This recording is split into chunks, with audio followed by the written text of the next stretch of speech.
Welcome everyone. This is the Quodlibet number 3, the third edition of the Quodlibet, at least for this session, let's say, or season. And the objective of this Quodlibet, or the premise of this Quodlibet, was to connect it to an event that has had place just last weekend in Brescia. That was a international symposium, an international conference on early music pedagogy.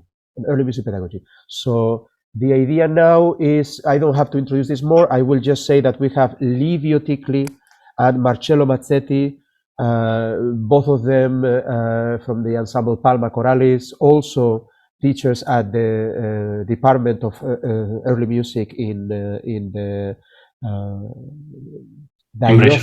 Diocesan School of Music of Brescia, to say it in English. Italian comes immediately to the mind. And also both of them just founded the Italian Institute for Early Music, Istituto Italiano per la Musica Antica, ISTIMA. So it's also possible that they will be more precise about this, but in any case, I would like to say that it is like, I'm very happy to have them here in the Quodlibet, if not for any other reason, just for their special take on early music pedagogy that they are doing in a format that is uncommon for the standard conservatoire ways that we all share. Yeah. I think the idea is that Livio will talk first about the conference, like a summary, and that then Marcello can talk a bit more about what they are doing in their department. And at some point later, we will have Barnabé Janin connecting, and he will be presenting the same topic that he discussed during the convenio. He was one of the keynote speakers at the convenio, so he will be also presenting that thing. I think it's not necessary to do more. So, Livio, if you want to take over already. Yeah, it's okay. Can I share maybe some? Absolutely. Do I have to make you? I think I have to. I can already. No, you can share. You can share. You can share already. Okay. So I'll try with the presentation. I'll try 1 sec.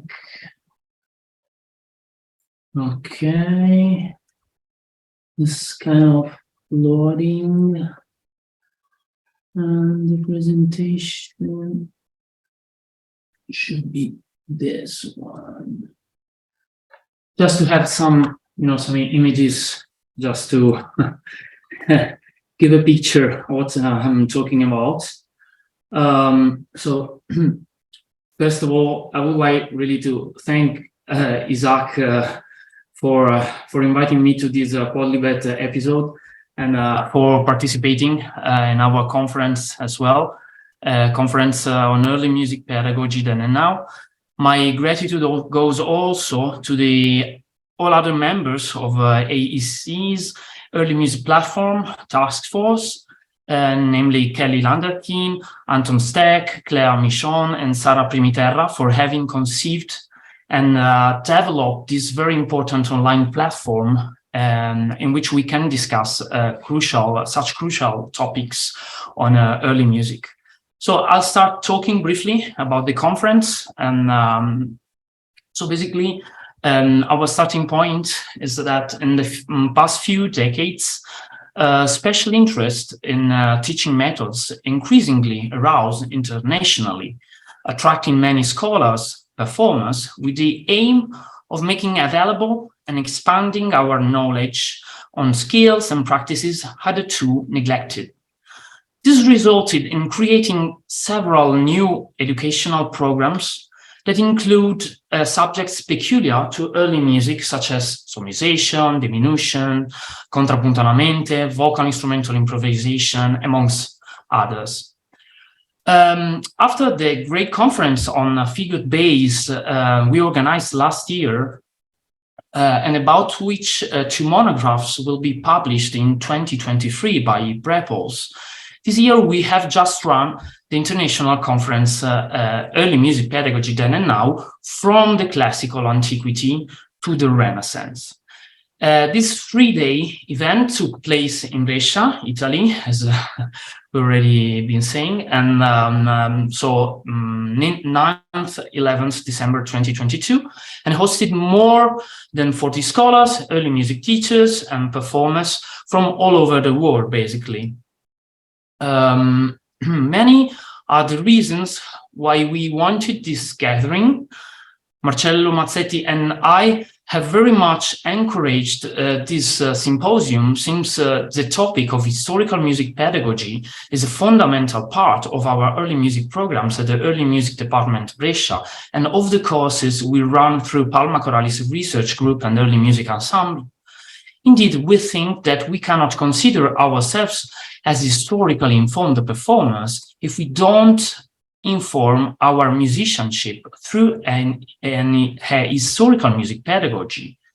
Clearly, investigating historical sources in relation to music teaching, along with exploring new ground for an extended discussion on teaching practices of the past, are the first conditions and the first steps to take.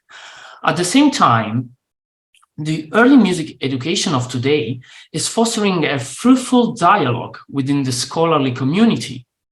Within this strand of research, a central role is placed by the re-evaluation of mnemonics, the reconsideration of theoretical sources, composition, and analysis of music notation as descriptive and non-prescriptive elements.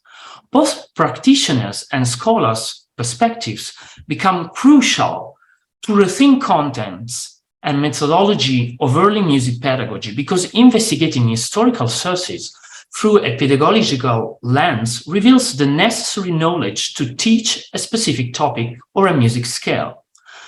As recent studies suggest that recreating historical methods of improvisation is a sort of a form of reverse engineering, basically. Performance can be considered as both an embodied knowledge and a learning process through practice. Indeed, researching historical pedagogy can inform modern pedagogy and practice, just as modern pedagogy and practice can inform historical research.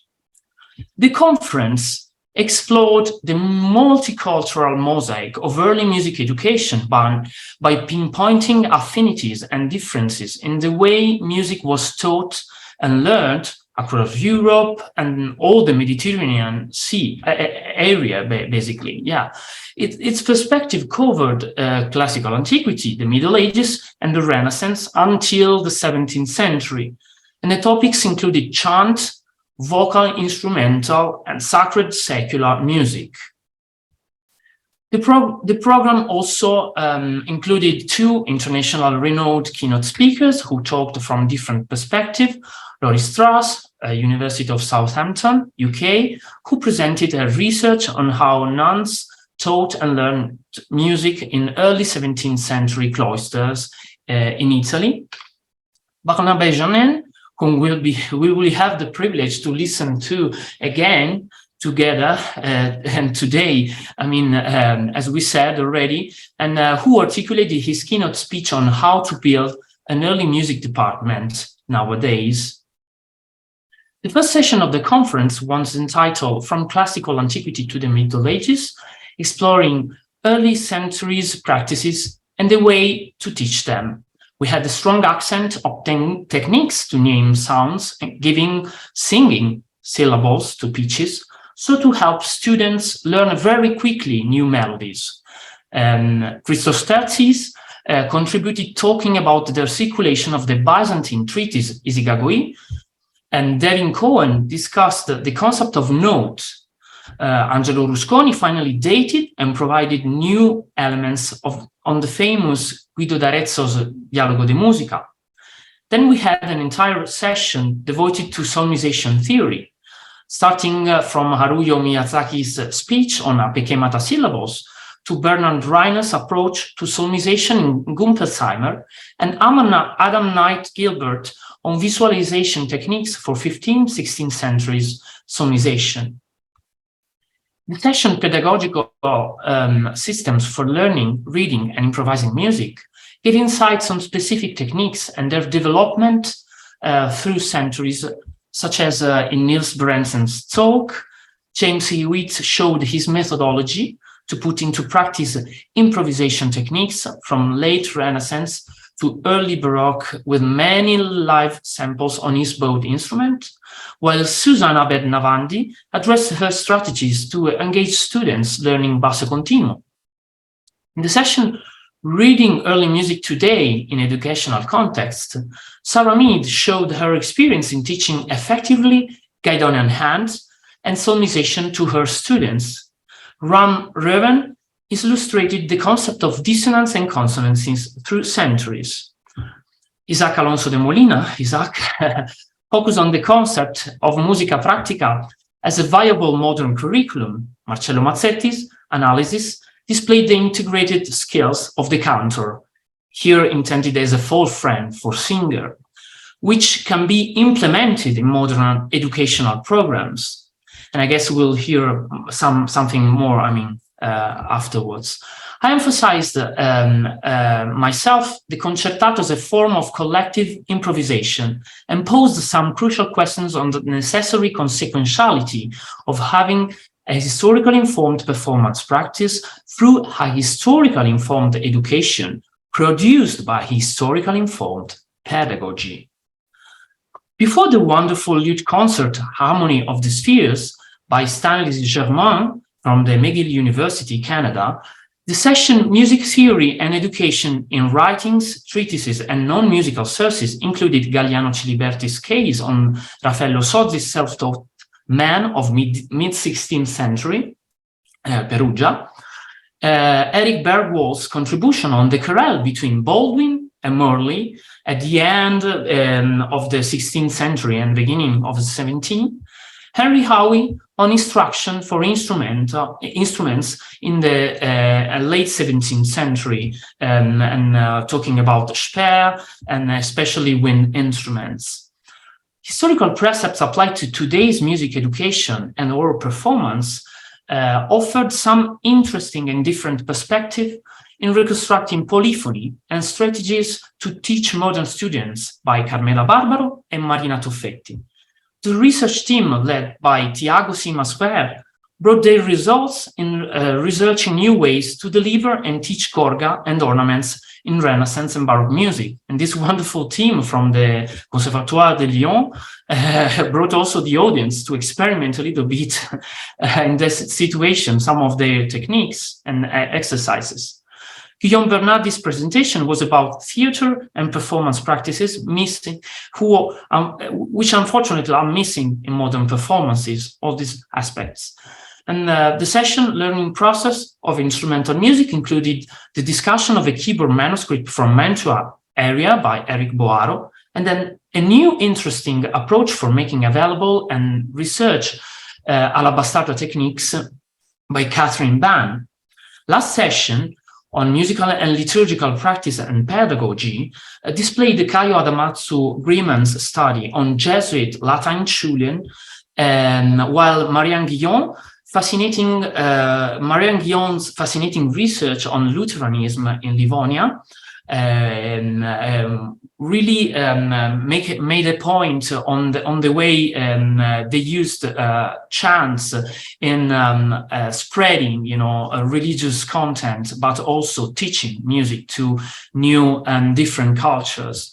Giulia Gabrieli's contributions on sources for Puri Cantosi in Südtirol showed a lot of sources talking about and also showing songs from that area and teaching so really young students.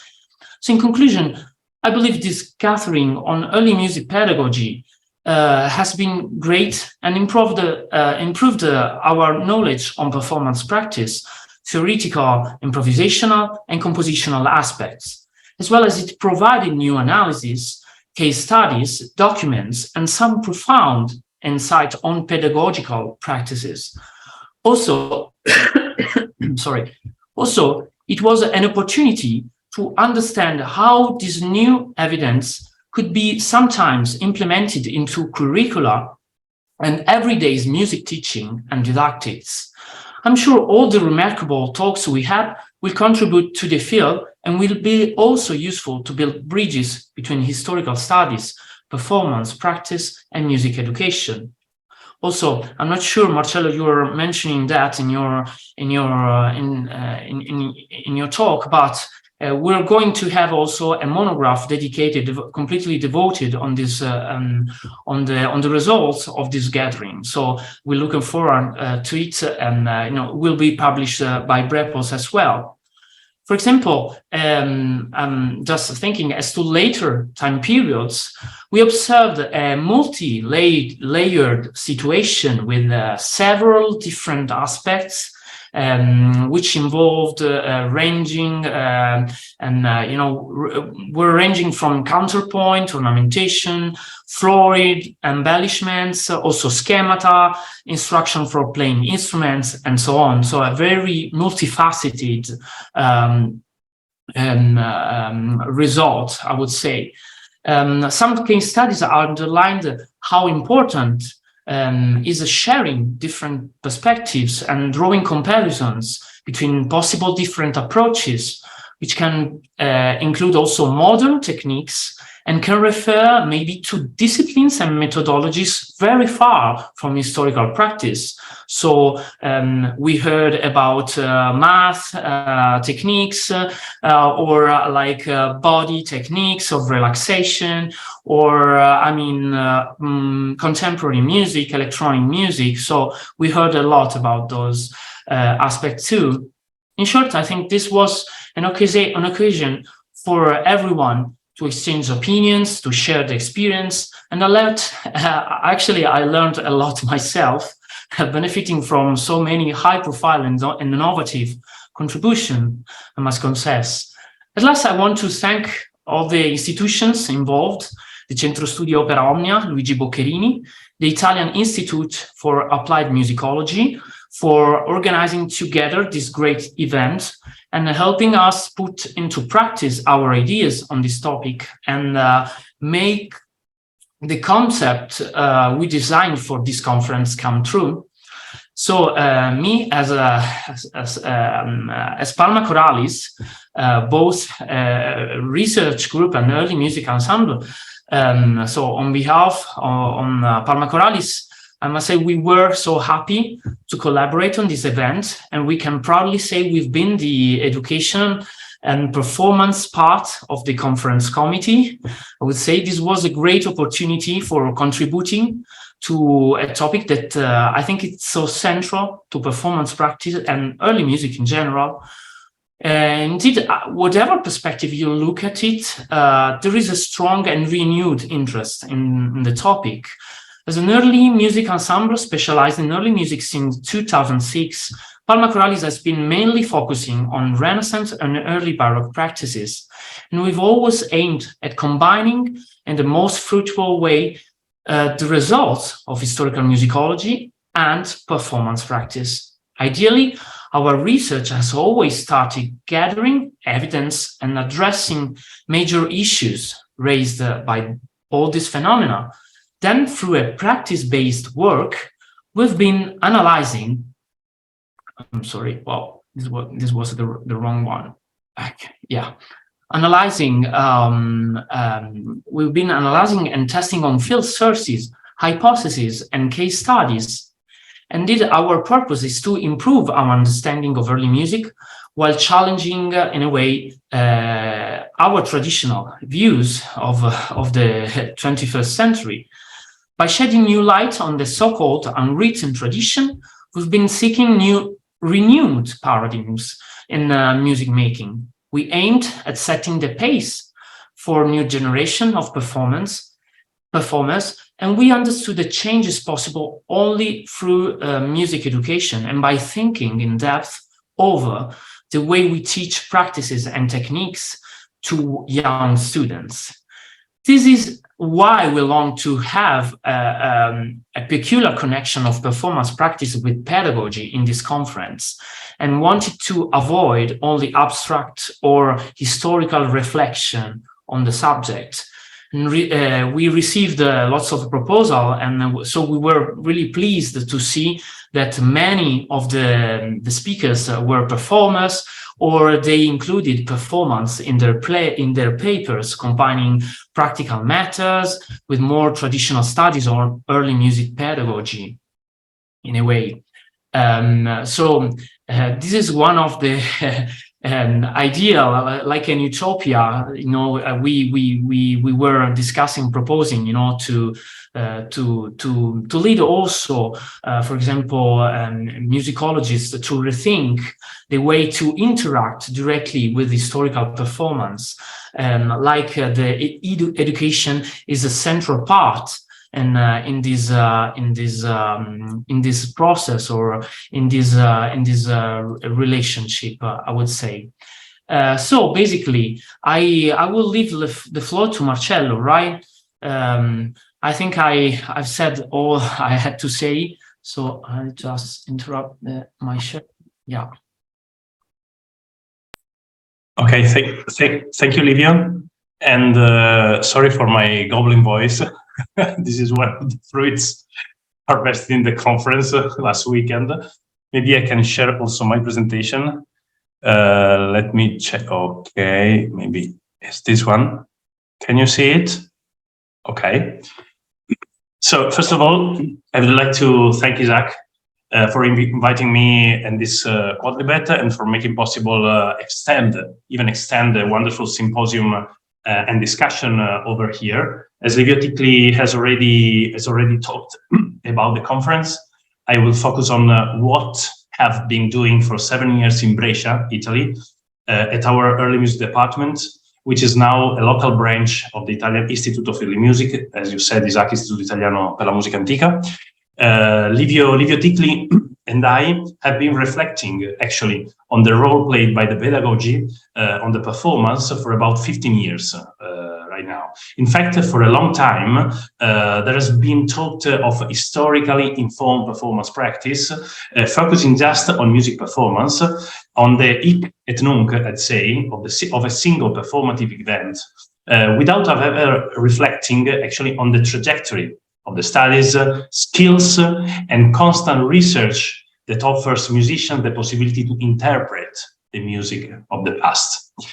And furthermore, it is often assumed that the skills of today's musicians are the same across time, and what defines a musician themselves has never changed over time. I have to say this is both an historical and a conceptual mistake, because over centuries we can track down how the musician has passed from a role of production of new music, so a sort of active involvement in musical production, to a role of reproduction of pages written by composers. Instead, the farther back we go, the more the aspect of music production closely linked to musical improvisation connotes and defines the skills of a musician. By focusing on the role of the cantor, as Livio said some minutes ago, cantor actually is a term that meant an expert in musica pratica and does not stand for singer in modern sense. And on the skills of cantor, in 2015, Livio Ticli and I decided to develop a curriculum in early music shaped on admission exams to join chapels in the Renaissance Italy, but actually it's a concept that it could be easily extended to Europe, which evidently reflect cantors' common skills. The first problem was to overturn the modern concept of conservatories curricula.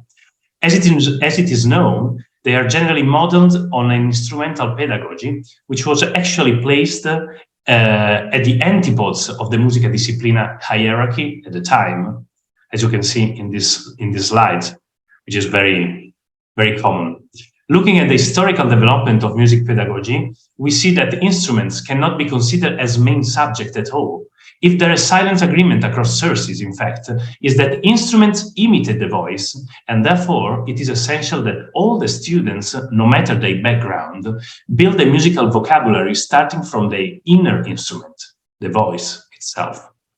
This is not meant that it's not possible to study one or more instruments in our department in Brescia, but here the instrumental practice is just elective, since the complex of subjects related to the voice and enhancing transversal skills is the bedrock of our program. As you can see on this slide, the curriculum includes a 5-year articulation consisting of a pre-college 2-year program, a 3-year degree program, plus 1 or 2-year master program on the top, which I won't discuss here about the master.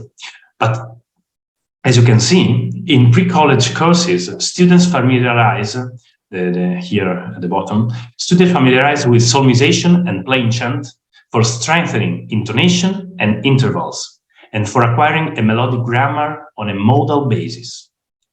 Music ensemble, in which they get acquainted with mensural notation, different formats of sources transmitting the repertoire, choir books and part books, and in the second year, students attend specific preparatory classes for contrappunto alla mente and diminution ornamentation, which is basically another way to study intervals all the time.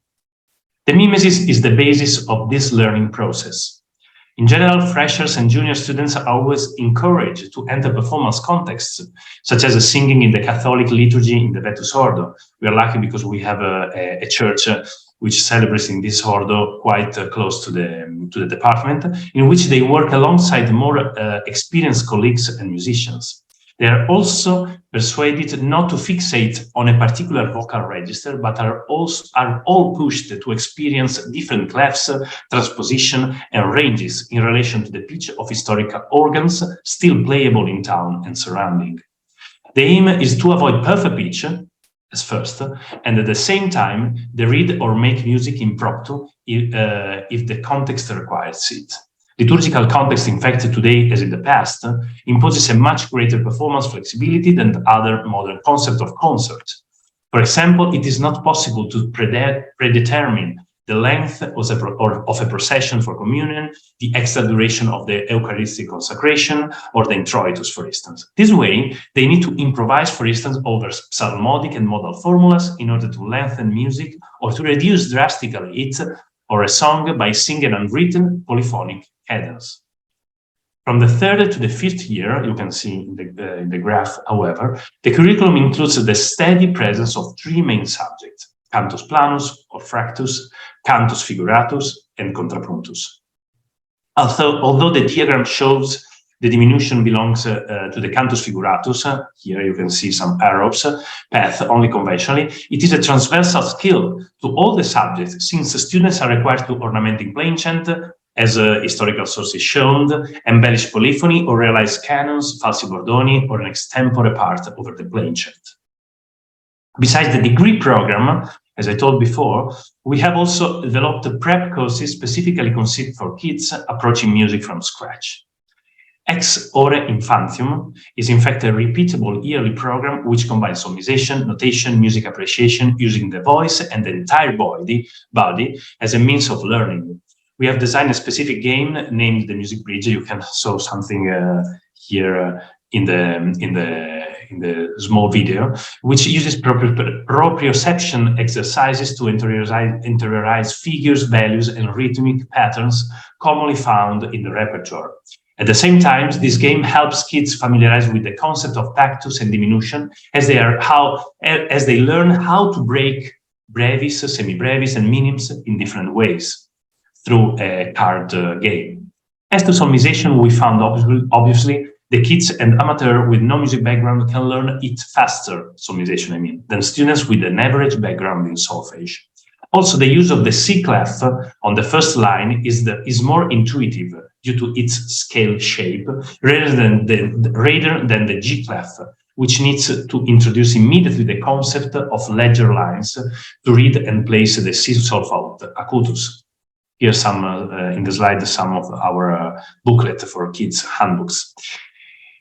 Further, the use of soprano clef with pueri cantores allows, through solmization, to operate a very interesting clef switch between C1 soprano clef and C3B, B-flat alto clef, which represent also graphically a physiological process during the puberty, for instance, muta della voce or voice crack.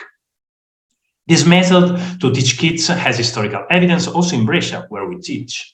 As Francesco Turini, who was the organist and deputy maestro dei Pueri at the cathedral, published in 1628 an interesting collection of solo voice motet in which he states that children cannot read other clef than the soprano one, the C1, which is the first they had to master.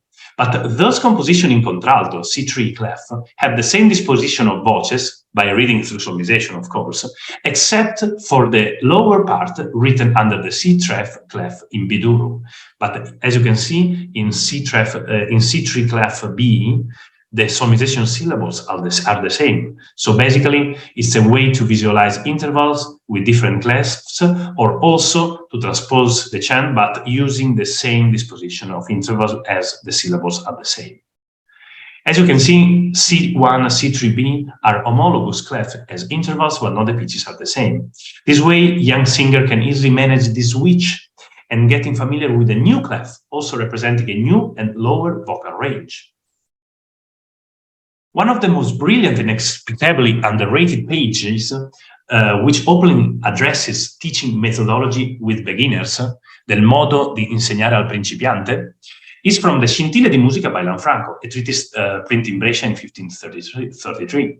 The first 7 rules concern solmization, such as Guidonian hand, distinction between letters and syllable, properties of bidurum, mollis, and clefs, with a very interesting clarification remarked by Lanfranco twice, and actually is something that is in common across different departments right now, which are dealing with historical pedagogy. Lines and spaces are very, very, very important.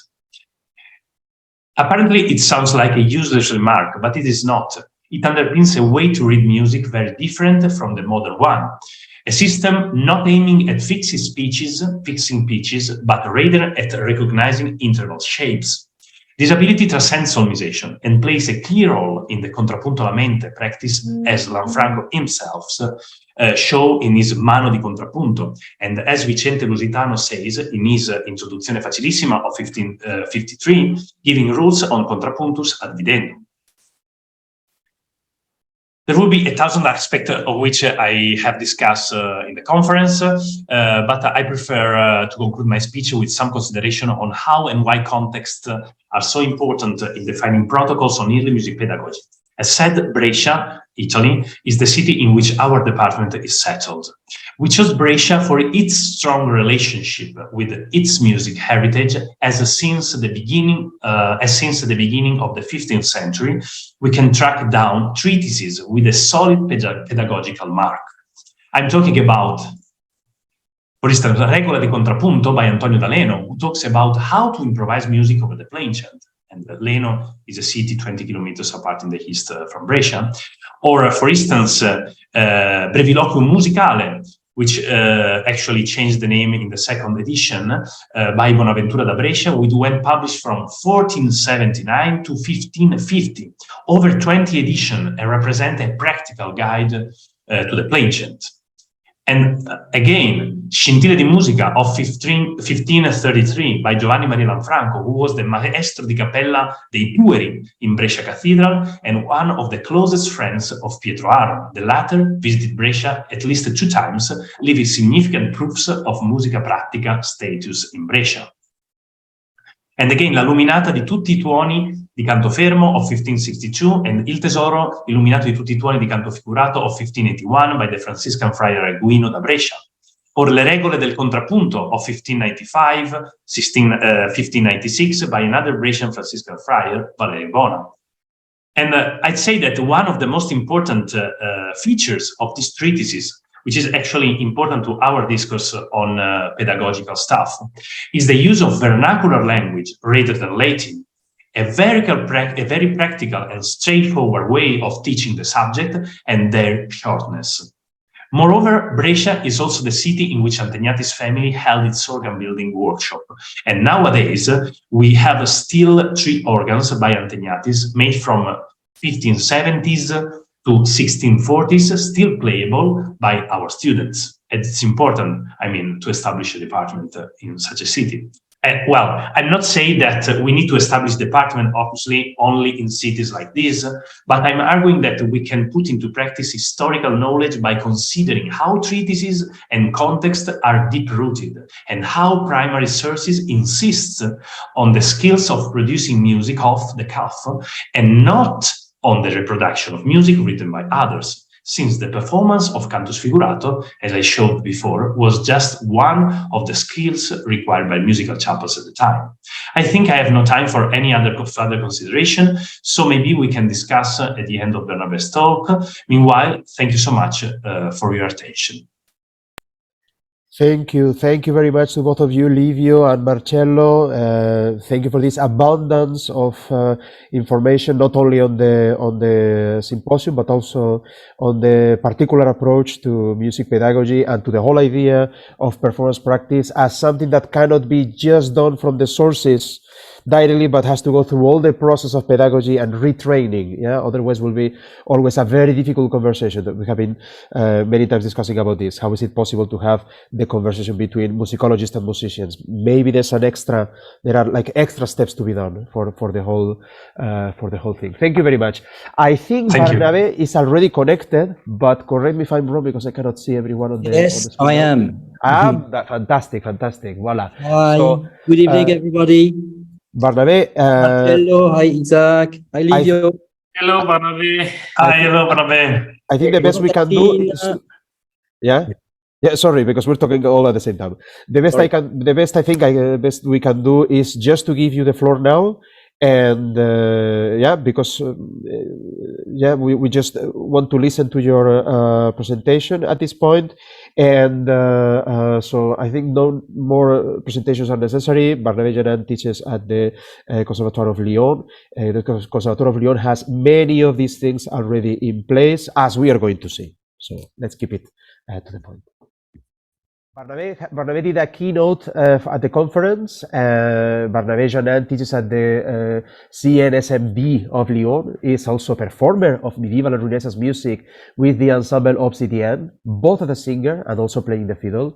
He leads the ensemble Coquelicot, and he is the author of the award-winning, I hope it is award-winning by now, Chanteur sur le livre, which has made a big difference in many schools everywhere. So what Barnabé Janin talked about was his reflections on the didactic challenge that is involved in the definition of an early music curriculum today.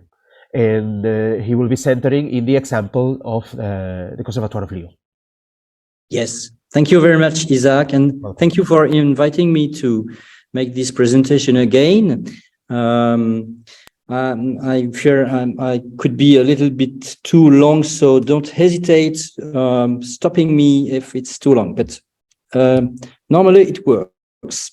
So how can we build an early music department? Okay, that's a quite strange idea. It really is look first what is really early music. It certainly isn't a very clear concept. According to some, all music that is 40 years old or older belongs to early music. As such, our conservatories and Hochschule are essentially big early music departments. Secondly, money is tight. Has anybody in this room ever been offered to build an early music department? I fear not.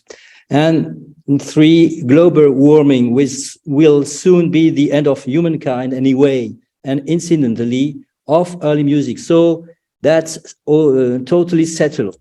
However, there exist early music departments in our Hochschule music school and conservatories.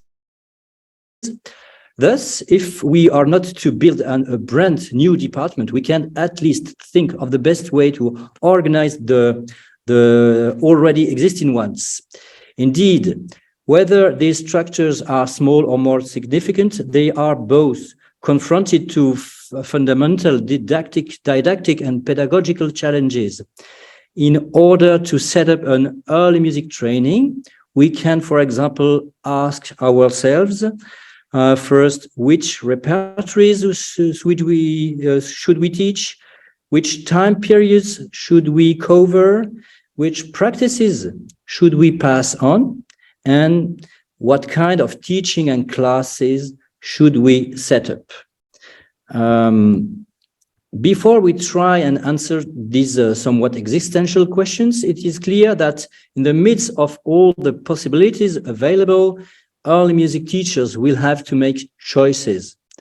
In order to present to you said choices in the most well-informed way, I'd like to talk about a case I know pretty well, that of the CNSMD of Lyon, as Isaac said. I will start by talking about the description of our early music bachelor's degree, and as we talk about its limits, we will try to better understand the didactic challenges posed by early music in general. So the instrument practice is 1 hour 30 minutes long for each student, as you can now see on this first slide. During all 3 years, or a total of 153 hours. By instruments, I obviously mean instruments and voice, as I am sure you'll all agree that voice is the loveliest instrument of all.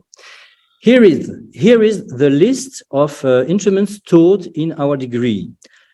First, lute and pluck strings, viola da gamba, baroque violin, baroque cello, cornetto, baroque trumpet, sackbut, recorder, historical harps, and at the end, early music singing. In addition to instrument practice, adds up a weekly hour-long class of chamber music, I'm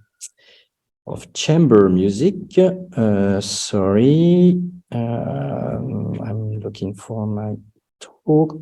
Okay, of chamber music, or 34 hours yearly.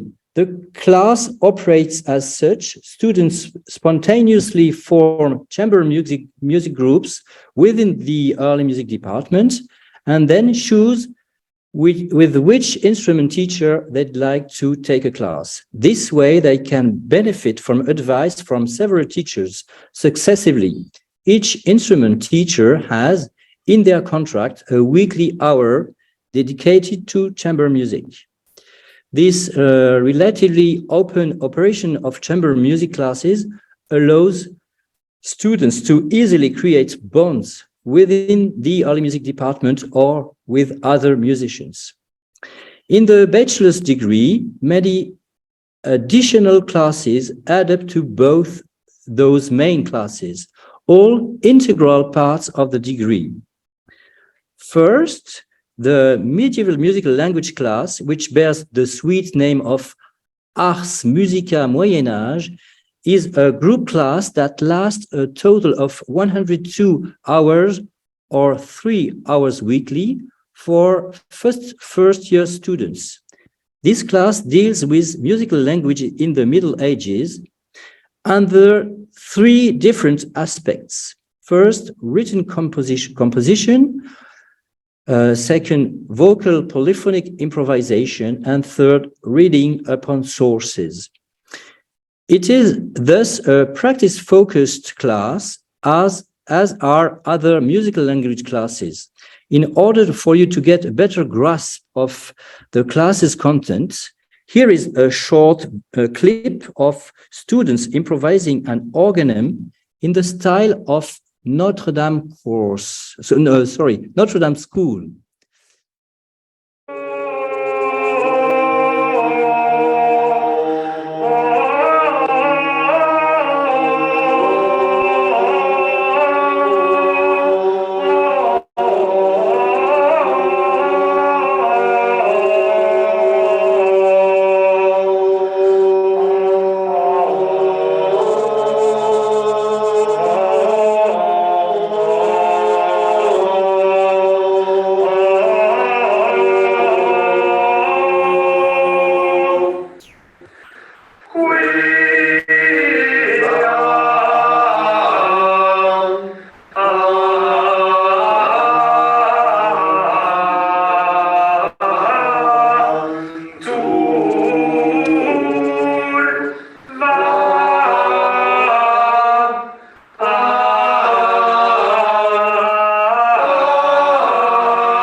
The idea of keeping together all three practices is also retained in the Renaissance musical language course.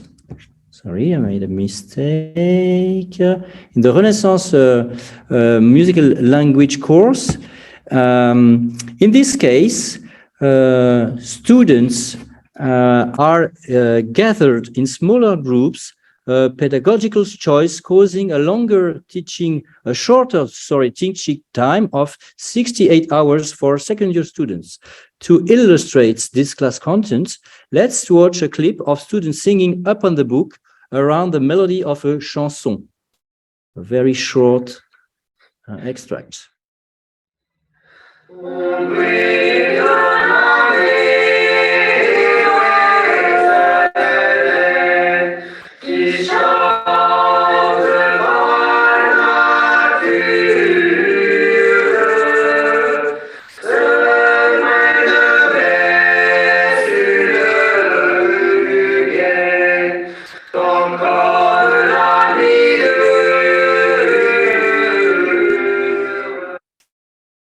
And lastly, the Baroque musical language class is dedicated to instrumental improvisation and written composition in 17th and 18th century styles.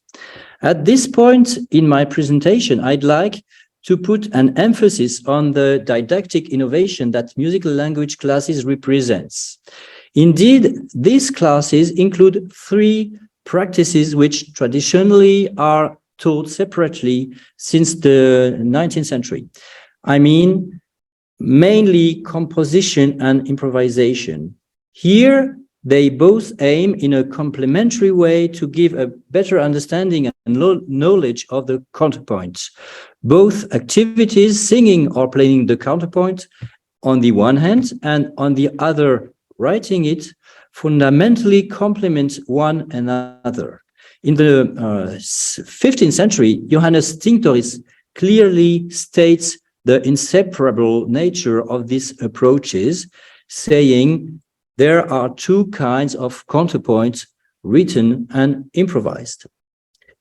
Beyond the historical roots of this conception of the counterpoint, this didactic choice allows, through the association of various practices, to speak to both the musical sensitivity of the students and their cognitive intelligence. In these courses, the written composition exercises are always performed vocally or instrumentally. They are also designed with a level of difficulty adapted to the profile of the students, some of whom have little experience of written composition. Students often think of composition as being subject to obscure rules and reserved for an elite of superior minds. By bringing together the students' written and improvised work, this course aims to familiarize them with composition and, beyond that, to enable them as performers to establish a critical distance between themselves and the score of the piece they are playing or singing. This demystification of the written composition is one of the major current challenges in music pedagogy, I think. It aims to give written composition its rightful place among the other practices that today's musician must master, such as arrangement, improvisation in all its forms, performance, etc. It is therefore up to us, dear colleagues, to be didactically creative and to dare to propose within our institutions teaching contents that allow us to correct the negative effects of disciplinarization. The separation of the musical training of young musicians into different disciplines, harmony, counterpoint, fugue, improvisation, analysis, writing, music theory, ear training, and so on, which originated in the 19th century, has gradually given these disciplines a specific tradition and a reputation that is not always flattering. and which has often prevented students from having easy access to these different practices and from acquiring the associated skills. Breaking out of disciplines and specialization, therefore, implies inventing multi-practice courses, combining performance, improvisation, reading, composition, etc. Naturally, setting up such courses means hiring teachers who have the necessary skills. But let us continue with the early music department of the CNSMD of Lyon, associated with the musical language class. A vocal practice class completes the students' training in each of the 3 time periods studied. The aim of this course is to perform polyphonic vocal pieces and to achieve the best individual vocal quality and collectively musical ensemble and intonation.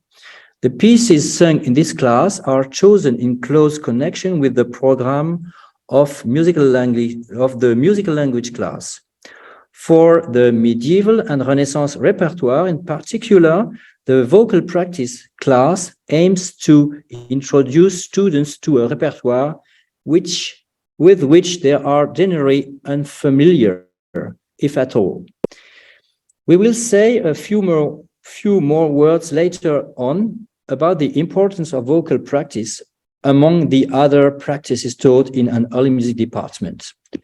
But to go further, the tuning and temperament class introduces students to the theory of the various temperaments from the Middle Ages to the classical period. The emphasis is on the temperaments of the Renaissance and Baroque eras. In a second step, each student learns to tune a harpsichord in a mean-tone temperament.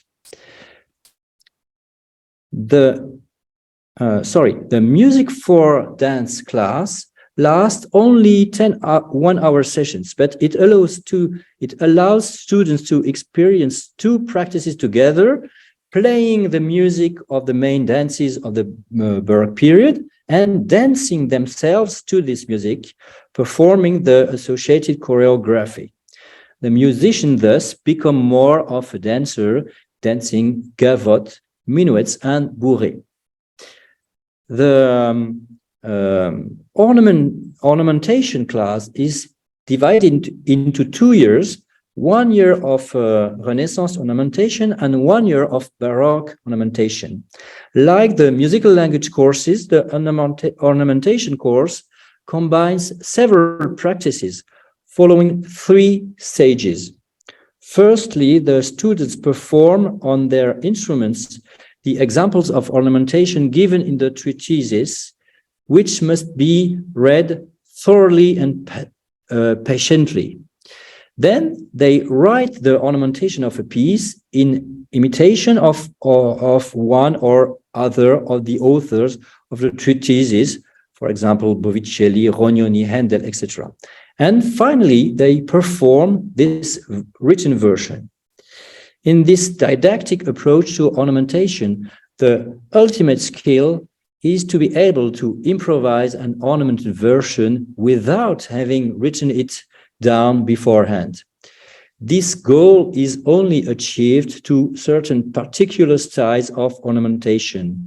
To ornament in all styles without prior written composition, Professor Tiago Freire told me, would require much more time so as to be able to memorize the ornaments of each style sufficiently to perform them on the spot without noting them down beforehand. The continuo or thorough bass class takes place in half-hour individual teaching sessions for second-year students. This initiation allows students to confront the rudiments of chord playing from the 17th century to the règle de l'octave. For some, this practice is a discovery. For others, it is an opportunity to deepen the skills already acquired beforehand. Finally, the musical discourse class consists of several modules divided divided between the first and the third year of the bachelor's degree. The aim of this class, which has recently evolved significantly in its content, is to familiarize students with the rhetorical aspect of music. This course should therefore enable students to study in theory and in practice the tools of musical discourse. To this end, the various modules are as follows over the 2 years concerned. First, for the theoretical aspect, 10 hours of lectures on the history of rhetorics.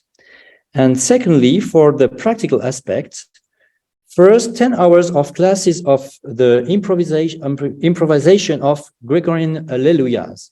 The following video shows you some of the pieces performed in this module.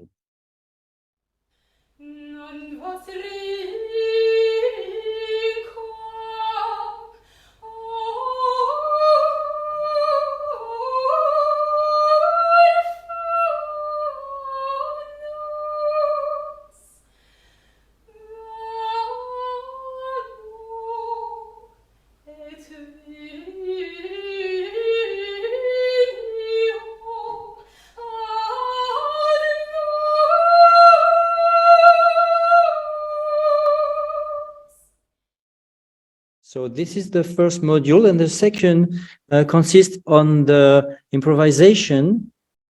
Sorry, I have to find the right. On the improvisation of instrumental Hexachords from the 16th and 17th century style. These last two classes, two modules, aim to make the students sensitive to the construction of a monodic discourse, notably through the use of modes, specific melodic formulas, cadences, and the relationship with the text. And then in the musical discourse course, there are 6 hours of classes of the performance of written pieces, with a view to achieving the greatest eloquence possible. These 4 modules are under the responsibility of 4 different teachers. Is it clear that we have not yet found the ideal course formula, nor the ideal teacher for the teaching of musical rhetoric at the CNSMD in Lyon? Or perhaps it is simply that devoting teaching to these subjects alone is a mistake, and that we are falling into the trap of disciplinarization. Can we not imagine that teaching the eloquent execution of a discourse, both in its general structure and in all the figures that make it up, should be the responsibility of each instrument teacher? Indeed, some of my colleagues feel that they have some skills for this. However, it may also be considered that the rhetorical approach to a musical text should be the subject of a specific teaching. It was probably with this objective in mind that Jean-Yves Emo, our former professor of musical discourse, had his students give speeches. Standing behind a lectern, each of them had to say a text of their choice, for example, a speech to the UN, to the Chamber of Parliament of such and such a country, a poem, etc., in the most eloquent way possible. In particular, the speaker had to follow 3 instructions: move their arms, leave long moments of silence, and change their tone. This exercise allowed the students to make eloquent not a musical text, but a text in their mother tongue. In the teacher's view, becoming aware of the means to be used to make a spoken speech eloquent in this way would then make the students more sensitive to the eloquence of a musical speech. In any case, the practice of discourse through theater, literature, and poetry remain for us musicians indispensable additions to the practice of musical execution. So there you have it, another reason to increase the amount of training hours of our ideal early music department and to spark some resistance from the founders of these courses. Let us now try to understand the general didactic principles according to which the early music department of the CNSMD in Lyon was conceived. First of all, let us say that it was created in 1987 and that its general architecture was defined by Gérard Jay, head of the department, to whom the French Ministry of Culture had entrusted this mission. From the very beginning, the repertory of the Middle Ages and the Renaissance was given a prominent place alongside the Baroque repertoire. Today, this specificity still marks, among other things, the bachelor's degree of early music. If we put aside the instrument and chamber music classes for the time being, here are the courses that deal in one way or another with music from the Middle Ages. By convention, for the purposes of this analysis, we consider the Middle Ages to be up to and including the 14th century. Obviously, this point could be discussed. For all students, the immersion in the Middle Ages takes place during the first year of the bachelor's degree. The medieval music language class is the main element of this, together with the medieval vocal practice class. At the same time, the tuning and department class devotes a short part of its time to this repertoire. Finally, the musical discourse class completes this training with an improvisation module on Gregorian monodies. The second module of musical discourse, improvisation of instrumental ricercas in the 16th and 17th century styles, offers, still in the first year, a first contact with the Renaissance, outside the instrumental course to be specific, as does also that of tuning and temperaments. But the most important training for this repertoire in terms of duration concerns ornamentation, which totals 68 hours. The same amount of time is devoted to the Renaissance musical language class, taught to second-year students, along with the vocal practice class. Baroque music is a subject of the following courses: tuning and temperament in the first year, music for dance, basso continuo, and Baroque ornamentation in the second year, as well as Baroque musical language and vocal practice in the third year, not forgetting a short amount of time dedicated to musical discourse, which incidentally concerns all the periods we have just mentioned. So we can see that the classical period is hardly studied in the complementary courses. As this slide shows, the three time periods covered by these courses over the whole of the degree are therefore the Middle Ages, the Renaissance, and the Baroque period. The composition of this curriculum calls for several comments. First, in terms of the duration of training, large amounts of time are devoted to each time period. Between 140 hours in total for the medieval music and 230 hours for the Baroque music. We can therefore really speak of training and not of awareness raising or initiation. In terms of total training time, the balance between the three periods is generally respected. However, this balance is significantly modified according to the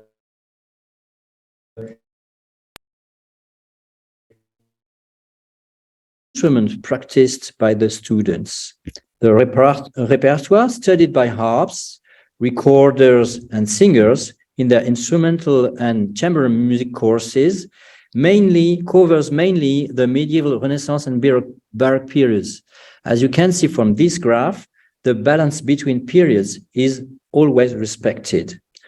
On the other hand, the repertoires studied by sackbuts, cornetos, harpsichords, and lutes belong mainly to the Renaissance and Baroque periods, which tends to unbalance the ensemble in favor of these two periods.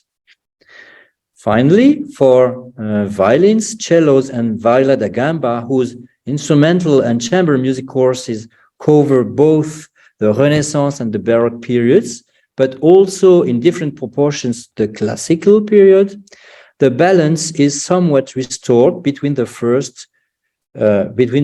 three historical periods. Generally speaking, it can be seen that the three historical periods, whatever the instruments practiced by the students, are the subject of a significant number of teaching hours. In this respect, the early music department of the CNSMD de Lyon can be described as a department of medieval, Renaissance, and Baroque music. Furthermore, it appears that the balance between the three periods in this degrees program is mainly ensured by the so-called complementary courses, without which, for example, a large number of students would not study medieval music. But this balance seems precarious. The Middle Ages in particular must be given special attention.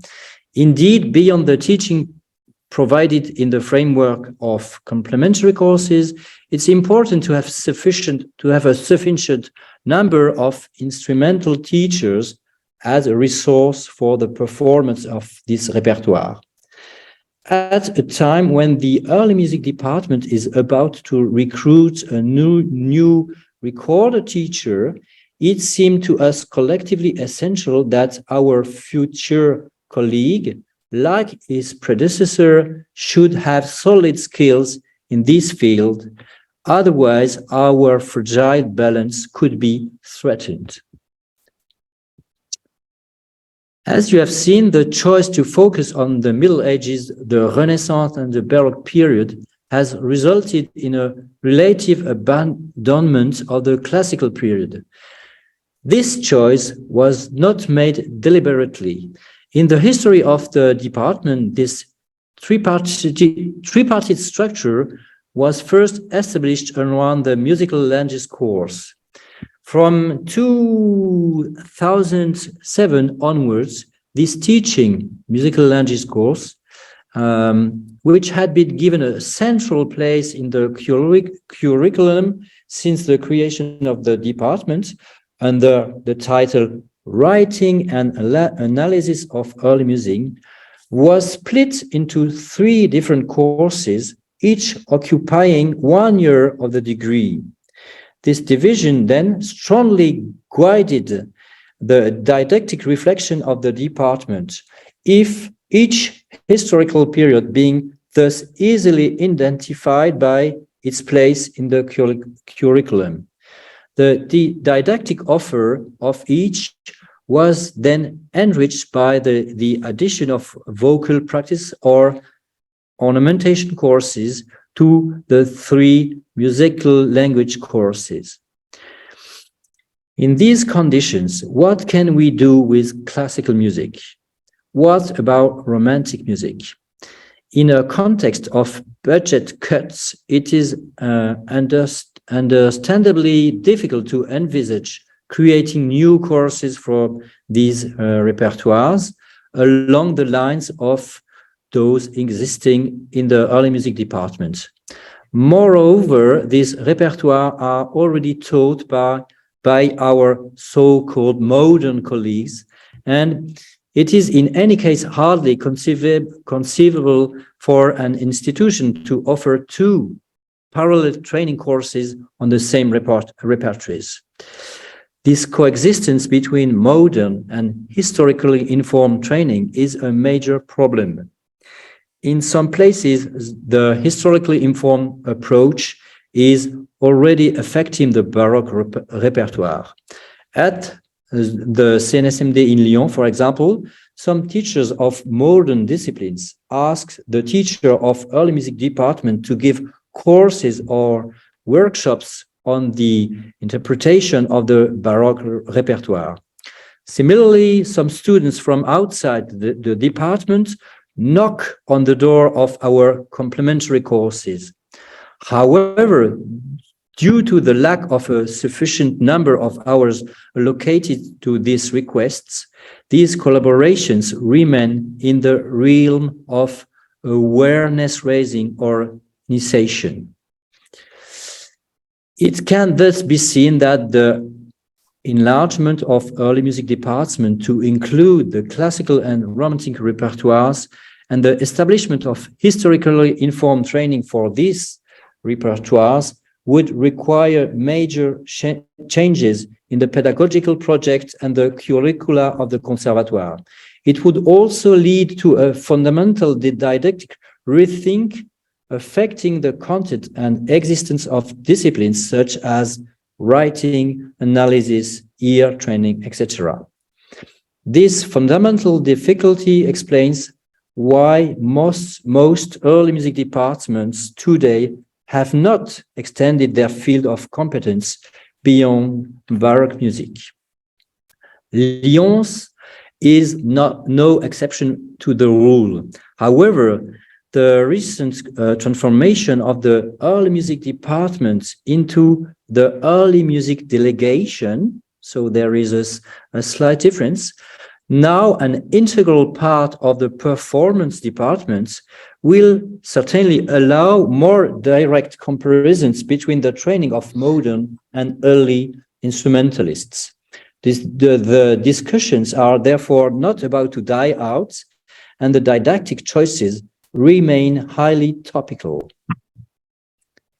In any case, many people within these same conservatories envy the training of early music musicians. The various practices linked to early music repertoires give students new and multiple skills that sometimes facilitate their integration into the professional world. To be more precise, let us try to identify the main practices taught in the early music department. Barnabé. Yes. Yeah, sorry to interrupt you. It's very difficult to find the right moment to do it because everything is very interesting and everything leads to the next thing. But we close at 7:30. Yes. So maybe it would be a good idea to bring this to a close, and maybe we can give space for one or two questions if people want to participate. Yes, with pleasure. Okay. So the end of my presentation was to put an emphasis about the different practices taught in the department. I mean, performing, composing written music, improvising in all the sense that of this word, and also the importance of singing. Exactly. And okay, that's all. And also to make a focus on the question of teaching theory, teaching practice. Okay. To say it very quickly, we think that there is no need to teach theory in itself, but we teach theory in relation with practice. So we have no idea, it's not a goal for us to teach theory, and maybe it has to be told. But it would be a pleasure for me to answer to some questions if they are in a very short time. Good, good. The first thing that we could do maybe is if you can stop sharing your screen so we can see you. Yes, with great pleasure. Arrêtez le partage. In mortal flesh. Yes. Okay. And that is the first. And the next thing would be, wrapping up a little bit what you were saying. There seem to be many ideas that have to do with the fact of non-separating things, of non-cutting, for example, theory and practice, of not cutting, like what we call the language and the singing of that language, etc. All this sort of elements. So that is something that I see happening once and again. That is also part of our obsessions here, and I guess that for our colleagues. If anyone wants to ask a question, we have we can raise hand, or you can just get in, but seeing that with like a few people already, maybe it's better to raise the hand. And otherwise, if no one is raising a hand, I have a question, and I think it might be the elephant in the room. It might be the elephant in the room. There is one thing that preoccupies me a lot these days. And actually, we can even bring it. I can bring it even a personal perspective, because like decisions that I have to take in the near future have to do with this. Let's just say it like that. Do we need a main subject? Sorry? Do we need a main subject? That means main subject. You know. You mean a main course? Do we need a main subject? Like it is called main subject here in English, I guess Hauptfach in the German schools, or I don't know how you call the instrument in the. Do we need that kind of structure? Do we need a main subject if we're training early musicians? That is like the last. We are not teaching harmony anymore, separated from counterpoint. We're not teaching the solfeggi separated from the singing. We're not teaching the theory separated. Maybe the last thing that is still part of the modern conservatoire structure, and that is highly conditioning our way of doing things, is the structure of the main subject. The fact that people get into a school to specialize on an instrument or in singing, and that might be the last heritage of the modern conservatoire. Do we really need that? Is that going to be something that will always stay there, or maybe it's something that it's the next step? Maybe it's our next step. Just leaving the question there. So great question, Isaac. In Lyon, the main subject is called discipline principale. And it's I would say the only need of that is to enter the conservatory, because you enter in a discipline principale. You enter as a violinist, as a singer, for example.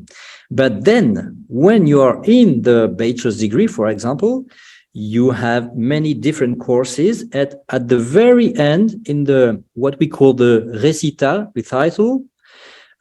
Students can show many different skills which are very different from what they show at the entry, and this is good. This is something very, very interesting, because they when they finish, they are different from what they were at the entry, and they can play many different instruments. They can play new repertories, not only the repertories from their main instruments. So maybe there is a main subject, as you say, at the beginning of their studies, and there is no more main subject at the end. Maybe we can say that. So you found a way to hack it into something. Yes, we try to. That's our job, to hack it. Anton wanted to say something. Yeah, thank you, Isaac. Thanks, Barnabé, for the presentation. And welcome. It's a very interesting question, and this should be really seriously put in maybe another talk about that, because I find it very interesting. But the main problem is just simply that we think also, for the singers, we know that singers go for modern to learn singing, and then they do a specialization, which I find a bit strange. And the same, of course, for my instrument, the violin, to learn it first from our perspective in the wrong way, and then we have the big challenge to sort of modify that in something which sort of sounds a little bit more Baroque than before. And this is a very interesting thing. I just want to support that, and it would be a fantastic idea. Maybe we have to do an AEC academy or something. I don't know. Claire. Yes, very briefly, I'd like to join this last question of main subject to one of the slides, the very interesting slide of Livio, where there were two arrows with question marks above your virtuous part and the market. And I think this is a really important question that we might consider in other discussion with the REMA. I think it's the core of the question, because even if they are coming for their main instrumental teacher, and if they change during their studies, I agree with you, Barnabé, it's true they change, but nevertheless, at the end, the market asks for instrumentalists, and if they can be nice on magazine pages, it's even better. Yep. I want to follow up a little bit on this. I just left it open, with a question mark, because, it would be, it wasn't the aim of the conference. The conference was... Of course, but it's a real question. Yeah, exactly. Not about market, but we cannot, ignore the other elephant in the room. That is exactly the market, because the market has a huge influence, of course, on the results, on the on the results and in the outcome of the performance and in itself. So my virtuous square were really an utopia, I would say, because it was just contemplating, just looking at the picture and the big picture, and was like in an ideal world, I would say. The fact is that, for example, in our department and in Brescia, we're trying to overcome a little bit the fact of the main subject to come back on the topic, because of course there is an influence, there is a problem with the actual environment, market, etc. But also in a way we are trying to have a course that is basically, as you presented, Isaac, in your presentation, basically is a sort of musica practica, so a general curriculum where you study, you have all these mainly improvisational skills as a main focus. So basically, I like very much the label you used, Barnabé, in Lyon, the language, a sort of common ground for everyone. And as elective then, but just an optional subject, you can choose between singing or between, another instrument, or more instruments. So is our try. We are actually trying to to get it over this. Yeah, absolutely. It's a problem, because students expect to have a main subject, also a lesson. A lesson in your main subject. And then, but it's more complex than that. So I like that in Lyon, for example, the outcome, the final outcome is, you don't have, or you have very much less than the beginning. So and if I may, the other thing is, it could be arise another question, which is, do we need to conceive a curriculum skill-based or a curriculum repertoire-based? This is the thing. Because if we want to reshape also the market, we need to rethink the skills of our musicians, of our students. Otherwise, the market is a sort of black hole which is totally based on the repertoire. They ask for repertoire, because the repertoire is very well selling. I mean, you can make a CD with Bach or other similar stuff, but it is very difficult to produce a CD or a concert. Well, the concert is another thing, but a CD which is based on just the skills. Otherwise, you need to rethink all the whole system. It's just what I would say. Yeah, just giving the word to Claire once more, and then we go to Barnabé. Yes, very briefly again. Well, I think it was before the meeting really officially started earlier today, but we were speaking about we are working for the future, not for now. So we should be utopists. Yeah. That's it. Yes, sir. Barnabé. I agree with that. We students here in Lyon begin with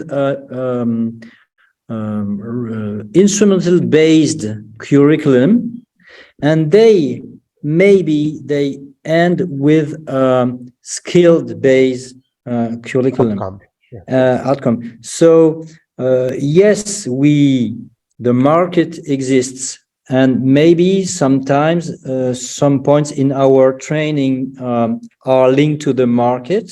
For example, to orchestras or some skills necessary to get in an orchestra, but also we are training students with new skills that will create the market. Because, for example, if they can improvise, then propose some improvised pieces in their concerts, and people like that. Right. So we have to know that sometimes we create new skills that are very useful to students to have jobs. Shortly said. Yeah. We are already 7 minutes beyond time, so unfortunately we have to close. Everything comes to an end. Also good things come to an end, or maybe even more good things come even more to an end. So what we saw today was we had a little reflection, a summary on this convenio in Brescia for the last weekend, early music pedagogy then and now.